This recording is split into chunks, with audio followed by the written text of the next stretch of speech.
My fellow Americans, on Monday, America will celebrate her 207th birthday. I love the 4th of July. I enjoy picnics and fireworks and long summer days.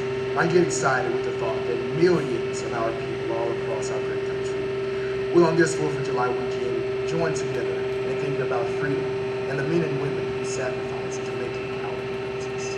It's easy to forget just what a revolution these Americans made. It's easy to forget how they amazed the world and how many hopes they raised. President George Washington, in the very first inaugural address, warned Americans that they had a new responsibility.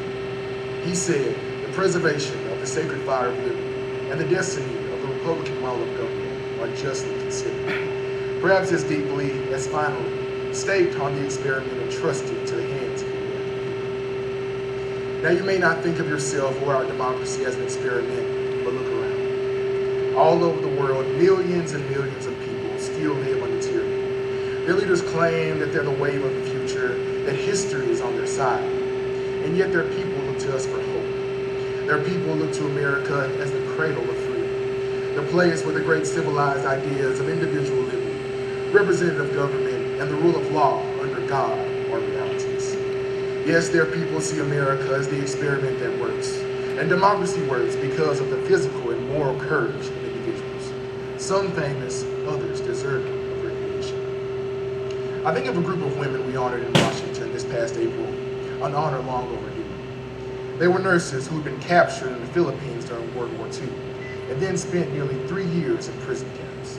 Lieutenant Colonel Madeline Owen, who was captured at Caribbean War, has described tended wounded soldiers during the long months of siege.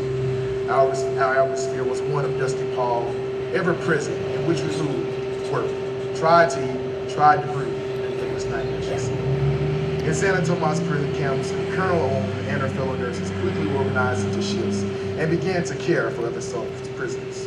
They fought against diseases and starvation that lacked medicine and equipment and food, but miraculously, every one of the 81 American POWs had survived.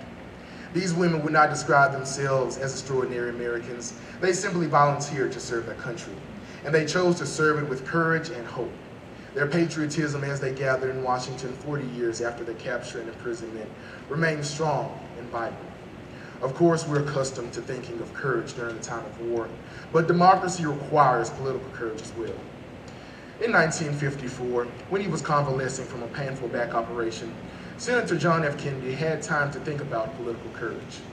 The result was a book entitled Profiles in Courage, in which he wrote, in the days ahead, only the very courageous will be able to take the hard and unpopular decisions necessary for our survival in the struggle with a powerful enemy.